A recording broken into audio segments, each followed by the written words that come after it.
Сәлем, достар.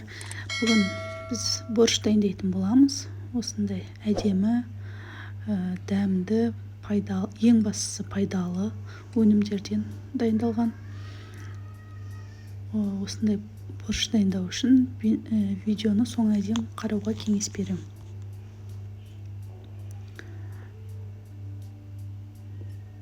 Ол үшін біз қазанға таза су құйып аламыз, мұздай суды. Сосын сол суға мен алдын ала турап дайындап қойдым. Майлылығы орташа болғандықтан құйрық май қосуды жөн көрдім. Көріп отырғандарыңыздай қазанға май құймаймын, яғни осы сүйектің, еттің майы шығады. Нағыз табиғи май. Мұздай суға етті турап салам, себебі тез дайын болу үшін. 30-40 минуттай уақытымыз кетеді осы борщты дайындау үшін.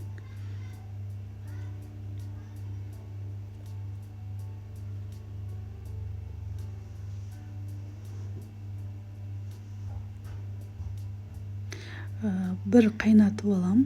Осы етті ет қайнағанша мен ары қарай көкөністерімді турап дайындаймын.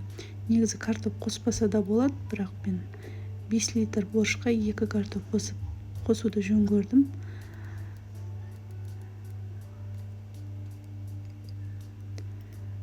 Сосын сәбізімді турап алдым. Бұны да сорпаға қосам қазір. Өткен жолғыдай гүл тәріздес қылып турадым. Себебі менде уақыт жеткілікті сорпа қайнағанша. Сорпа қайнап көбігін алғанша осылай сәбізбен картоп дайындап қоямын.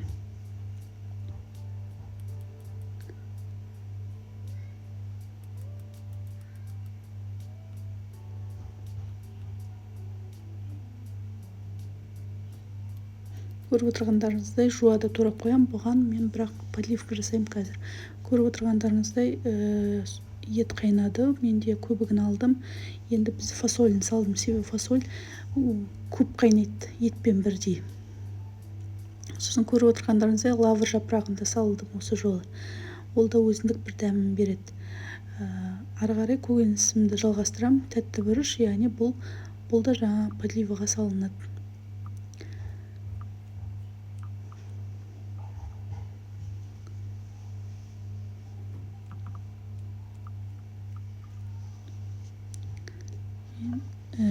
Менде бір 20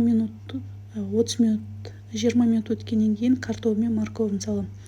Еті пісті деген уақытта. Сосын қасына параллельно уже подливкасын дайындадым. Бұл жерде қарап отырсаңыздар, менде 2 свекланы тазалап, теркіден өткізіп алдым. Сорпаға салып қайнатса, свекланың түсі кетіп қалады. Бөлек дайындаған дұрыс осылай. Көріп отырғандарыңыздай араластырып, су құймай бұқтырып қоям. Свекламен жуаның суы шығады өзі. Енді ол дайын болып жатқан кезде уже капустаны дайындай бастаймын. Капустаны көріп отырсаңыздар, свежий капуста, сондықтан бұны көп қайнатпауға кеңес берер едім, себебі езіліп кетеді. 4-5 литр борщқа мен 1 келі капуста салдым. Арасында осылай подливканы былғап қоям. Тәтті бұрышын салдым. Сорпаға емес, подливкаға салам тәтті бұрышты. Енді көріп отырғандарыңыздай қазан қайнап жатыр. Майы шықты, мен мана май құйған жоқпын. Уже барлығы пісті. Мен капустаны салып 3 минуттай қайнатып аламын, себебі свежий капуста болғасын ол езіліп кетеді. Мына салынған ет, сәбіз, картоп, фасоль барлығы піскеннен кейін барып 3-4 минутқа капустасын салып қайнатып аламын.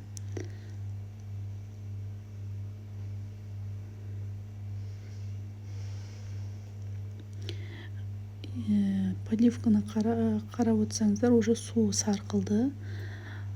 Осы су сарқылған кезде мен томат қосам. Томатта бір өзіндік қышқылдық дәмін береді, бір ас қасық көлемінде. Оны да бір минуттай осылай бұлғап шыжғырғып аламын. Көріп отырғандарыңыздай суы тартылды. Суы тартылғандықтан дайын жаңағы сорпадан 1-2 ожау сорпа құям. Сосын тағы 1-2 минутқа подливкасын бұқтырып қоям. Капуста піскенше подливка да дайын болады.